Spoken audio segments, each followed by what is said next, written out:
جی السلام علیکم والا ایگریکلچر یوٹیوب چینل پر خوش آمدید کہتے ہیں سب بھائیوں کو۔ دوستو جیسا کہ آپ کے ساتھ ڈیلی ویڈیو میں گندم کے حوالے سے آپ کو اپڈیٹ کر رہے تھے کہ غلہ منڈیوں میں جو ہے گندم پہنچ نہیں رہی، ٹھیک ہے نا۔ اس کی بڑی وجہ کیا تھی؟ جیسا کہ آپ کو بتایا تھا کہ جو سٹور کر رہے ہیں اسٹاکی ہیں وہ گندم مطلب غلہ منڈیوں میں آنے نہیں دے رہے۔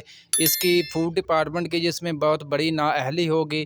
باقی جو ہے مکمل آپ کو ڈیٹیل دیتے ہیں جی۔ انجمن آڑھتیاں پنجاب نے باقاعدہ طور پر جو ہے اپنا نوٹیفکیشن وزیر اعلیٰ پنجاب کو لکھ دیا ہے۔ مکمل معلومات دیتے ہیں دوستوں۔ ویڈیو میں مزید آگے بڑھنے سے پہلے آپ دوستوں سے گزارش ہے کہ جو بھائی چینل پر نیو ہیں چینل کو سبسکرائب کر لیں، ساتھ دیے گئے بیل آئیکن پر لازمی کلک کیا کریں تاکہ آپ تک ہماری ویڈیوز کے تمام نوٹیفکیشن آ سکیں۔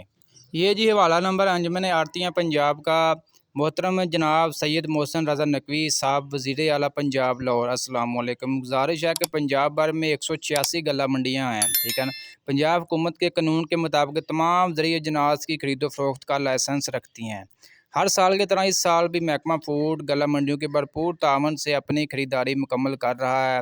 محکمہ فوڈ نے عید الفطر تک پرائیویٹ خریداری کو روکا اور تمام منڈیوں نے بھرپور تعاون کیا، مگر آج دن تک بیشتر غلہ منڈیوں میں ابھی بھی مال کو آنے نہیں دیا جا رہا۔ چھوٹے اور عام زمیندار کی گندم کو غلہ منڈی کی حدود میں سے ذخیرہ اندوزی ظاہر کر کے اٹھایا جا رہا ہے اور مرضی کے وزن کی سلپ بنا کر دی جا رہی ہے۔ اجناس کے نہ آنے سے نہ صرف چھوٹے زمیندار کو اجناس فروخت کرنے میں شدید مشکلات کا سامنا ہے، وہاں عام عوام کو گندم پرچون خریدنے کے حق سے بھی محروم کیا جا رہا ہے اور عام عوام مجبوراً قطاروں میں لگ کر غیر معیاری آٹا لینے پر مجبور ہو رہے ہیں۔ محکمہ فوڈ اپنی نااہلی چھپانے کے لیے صرف چھوٹے زمیندار، ایگری پروڈیوسر کمیشن ایجنٹ اور عام عوام کو گندم کی خرید کے لیے مشکلات میں ڈال رہا ہے اور غلہ منڈیوں میں وصولی نہ ہونے کی وجہ سے کروڑوں روپے کا نقصان بھی ہو رہا ہے۔ محکمہ فوڈ اور مقامی انتظامیہ نے اگر اپنے رویہ کو تبدیل نہ کیا اور اصل مجرموں کے خلاف کارروائی نہ کی، اصل مجرم آپ سمجھ سکتے ہیں کہ ان کو یہ کہہ رہے ہیں جو سٹور کر رہے ہیں اسٹاکی ہیں، تو ہم غلہ منڈیوں کو بند کرنے پر مجبور ہو جائیں گے۔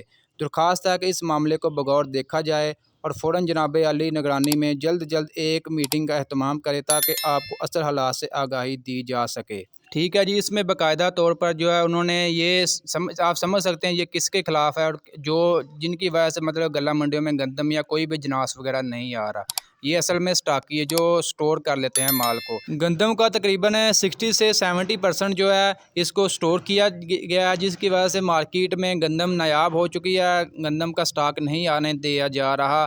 باقی دوستو مزید اپڈیٹس آپ کے ساتھ شیئر کرتے رہتے ہیں، جیسے ہی کوئی مارکیٹ کے حوالے سے مزید اپڈیٹس ملتی ہے آپ کو اپڈیٹ کر دیں گے۔